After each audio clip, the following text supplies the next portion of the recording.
আসসালামু আলাইকুম রহমতুল্লাহ। তাজা গ্রুপ ফার্ম ইউটিউব চ্যানেল ও ফেসবুক পেজের পক্ষ থেকে আপনাদের সবাইকে আন্তরিক শুভেচ্ছা। নতুন একটি পর্বতে আপনাদের সবাইকে স্বাগতম। আজকের এই পর্বতে যে বিষয় নিয়ে কথা বলবো সেটা হলো 1500 পিস সোনালী মুরগি বিক্রি করে কত টাকা পেলাম, কত টাকা লাভ হলো, কতদিনে বিক্রি করলাম এবং ওজন কতটুকু আসলো।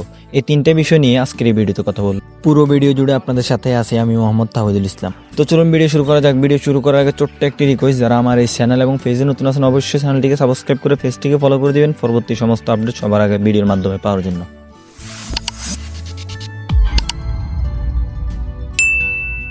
তো সম্মানিত ভিউয়ার্স, যারা আমার আগের ভিডিওগুলো দেখছেন তারা জানেন যে আমি আমার এই ঘরের মধ্যে 1500 পিস হ্যাবিট সোনালী পালন করছিলাম। তো আলহামদুলিল্লাহ সেই 1500 পিস হ্যাবিট সোনালী আমি বিক্রি করলাম।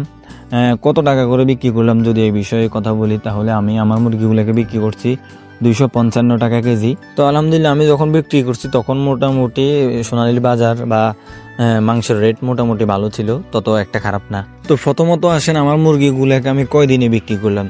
তো মুরগিগুলোকে কয়দিনে বিক্রি করলাম এই বিষয়ে যদি আসি, তাহলে আমি 2 দফে মুরগিগুলোকে বিক্রি করলাম। একবার বিক্রি করলাম 53 দিনে।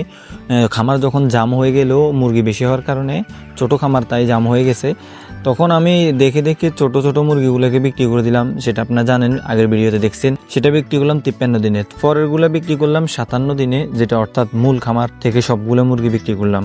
দ্বিতীয়ত আসেন মুরগিগুলো ওজন কত করে টানলো। 57 দিনে আমার মুরগিগুলো গড় ওজন টানলো 8, অর্থাৎ 800 গ্রাম। হাইব্রিড সোনালী হিসেবে 57 দিনে আমার মুরগিগুলো আরো বেশি টানার কথা ছিল, কিন্তু ওই মাঝে একটা রোগ আসছিল। রোগ হওয়ার কারণে কিছু মুরগি ছোট হয়ে গেছে। এই ছোট মুরগি কিছু হয়ে যাওয়ার কারণে বড়গুলোর থেকে ওজন মাইনাস হয়ে গেছে আর কি। আর এমনি তো এত তাড়াতাড়ি বিক্রি করার নিয়ত ছিল না। বিক্রি করার নিয়ত ছিল কমপক্ষে 8, 8.5 বা 8.5, 9 এরকম। আপনারা যারা সোনালী খামার করেন তারা অবশ্যই জানেন, ছোট মুরগি বিক্রি করলে, শুধু সোনালী নয় ব্রয়লারেও ছোট মুরগি বিক্রি করলে তেমন একটা লাভ হয় না। কারণ আপনি 1 মাস বা 1.5 মাস পর্যন্ত সোনালী মুরগি যদি পালন করেন, তাহলে শুধু আপনার মুরগিটাকে বাঁচায় রাখছেন, রুটা আনছেন। আসলে ওজন তো আসে মনে করেন যে 1 মাসের পর থেকে। 1 মাস পর্যন্ত যে মুরগি থাকে 400 গ্রাম, 450 গ্রাম, লাস্টের 15-20 দিনে সেই মুরগি হয়ে যায় 800 গ্রাম। অর্থাৎ 1 মাসে যে ওজনটা আসে, ওই লাস্টের 15 দিনে এর চেয়ে বেশি ওজন চলে আসে। সেই জন্য ছোট মুরগি বিক্রি করলে তেমন একটা লাভ হয় না। তো আপনারা যারা মুরগি পালন করেন, অর্থাৎ সোনালী, কালার বাট এই জাতীয় মুরগি যারা পালন করেন, তারা চেষ্টা করবেন কমপক্ষে 8 যাতে টানে এরকম, বা 8, 8.5, 9 এরকম মুরগি বিক্রি করার জন্য, তাহলে ভালো একটা প্রফিট পাবেন। এখন সর্বশেষ আসেন 255 টাকা করে কেজি বিক্রি করে 1500 পিস মুরগিতে আমার কত লাভ হলো। আমি আপনাদেরকে একটু আগে বলেছি, যেহেতু মুরগিগুলোর একটা রোগ আসছিল, সেই কারণে মুরগি ছোট বড় হয়ে গেছিল। এই ছোট বড় হয়ে যাওয়ার কারণে বড় মুরগিগুলোর ওজন মাইনাস করে ফেলেছে ছোট মুরগিগুলো। এই কারণেই মনে করেন যে বেশি ভালো একটা প্রফিট করতে পারি নাই 250 টাকা করে মুরগি বিক্রি করেও। তারপরে আলহামদুলিল্লাহ 40-এর মতো লাভ ছিল।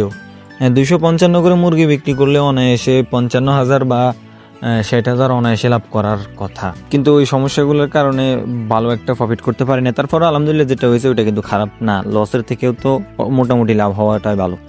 তো এই ছিল 1500 পিস সোনালী মুরগি বিক্রি করা সম্পর্কে আজকের এই ভিডিওটি ভালো লাগলে অবশ্যই লাইক, কমেন্ট, শেয়ার করবেন। আর হ্যাঁ, যারা অরিজিনাল মিশরীয় ফার্মি মুরগির বাচ্চা খুঁজছেন, 1 দিন থেকে শুরু করে 2 মাস পর্যন্ত যে কোনো বয়সের মিশরীয় ফার্মি মুরগি বাচ্চার জন্য আমাদের সাথে যোগাযোগ করতে পারেন। আমাদের লোকেশন নোয়াখালী সদর উপজেলা। তো আজকের ভিডিওটি এখানে শেষ করছি। ভিডিও শেষ করার আগে ছোট্ট একটি রিকোয়েস্ট, আমার চ্যানেল অথবা পেজে নতুন দর্শক হয়ে থাকলে অবশ্যই চ্যানেলটিকে সাবস্ক্রাইব করে পেজটিকে ফলো করে দেবেন এবং কমেন্ট বক্সে আপনার গুরুত্বপূর্ণ মতামত জানিয়ে যাবেন।